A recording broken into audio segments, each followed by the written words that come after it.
Good morning, my fellow yogic travelers. I'm mighty glad to be alive today, and I hope that you are too as we continue to live, laugh, love, learn, linger, and live the life we love. Beginning every week with some kind of positive statement. First of all, of course, to support me, because if there's anybody who's in need of healing, it's me. And then if there's any way anything can radiate out to you, that you could cherry pick whatever works for you, I'm thrilled and very happy that you're willing to take the time out to hear this. Well, I've learned through years of practice that healing comes from directly facing whatever life serves me up.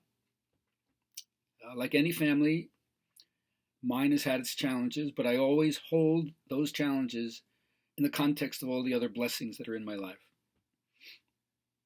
I've experienced the consequences of my actions. This is what karma is all about, and that's what informs how I live, and that the joy that I have as a result of that is not merely theoretical. I know the truth of this teaching from direct experience. I try to be uncompromisingly honest with myself, not brutal, but caring in a way that supports my intention for as much peace as a human being can possibly experience, given this is the veil of tears on the material plane. But the joy that I'm looking for starts with the values that I hold and live by. I think I've become a clear vessel for certain kinds of goodness to radiate through me into the world and to hopefully move other people by touching their heart. That not only makes me happy in the moment, but that's a kind of goodness that not only just radiates out, but always comes back many times over. So remember, do good to as many people as you can for as long as you can. And that brings us for the lesson today. When the pandemic first started, I put out over 300 videos for breathing because it was clear this was a respiratory-borne illness at the beginning. And breath was the flywheel of life. Life begins with breath and ends with the end of breath. It's so important for staying centered, for giving you energy, for giving you tranquility, but most important for calming your nervous system and strengthening your immune system. Once there were seekers who went to a sage to find out the truth of life from them, and after studying for a while, they said, well, we have a question to ask you.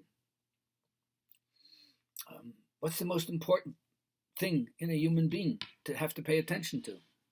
And so he told them this story.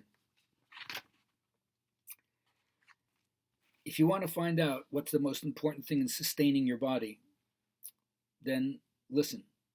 The senses once got together, and each one was kind of boastful about the wonderful thing that they could bring to the body. So they said, well, let's have a little test. Why don't each sense leave the body for some length of time, and we'll see how the body suffers as a result of that sense not being there. So first, sight left the body, and it was truly horrible to be blind and not to be able to see. And even though they say if you lose one sense, other senses take it over, nonetheless, just think about it. Very frightening not to be able to see anything, whether it's beautiful or not. Can't see it. That was bad. Then hearing left the body, and sounds meant nothing, whether it was the sound of the beauty of your lover's voice or a bird or the wind in the trees or waves. No, couldn't hear that. That was pretty bad too. Then taste left the body. Food meant nothing. Talk about just enjoying food. You can enjoy food. There was no difference between sweet, sour, salty, pungent, right? Acidy. Yeah, that was bad. So food, who cares? Well, most people do. Then smell left the body, and you couldn't tell the difference between a floral scent or excrement.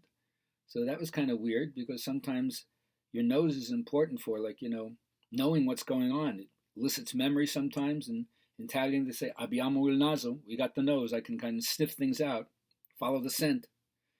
That didn't work. Then finally touch left the body. And so the body was like a clod. Couldn't understand what was soft, what was hard. It could bunk into things and bruise itself, whatever, like a leper. Had no feeling whatsoever. So that was pretty bad. So they decided, okay, let's get together and vote on who was the worst, what was the worst experience as a result of the senses leaving.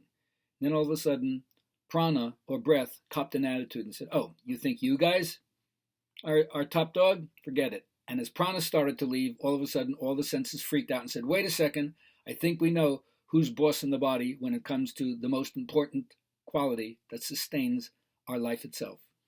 And then everybody had to bow down to prana. Don't forget your breath. Really important. Life begins with breath, ends with the end of breath.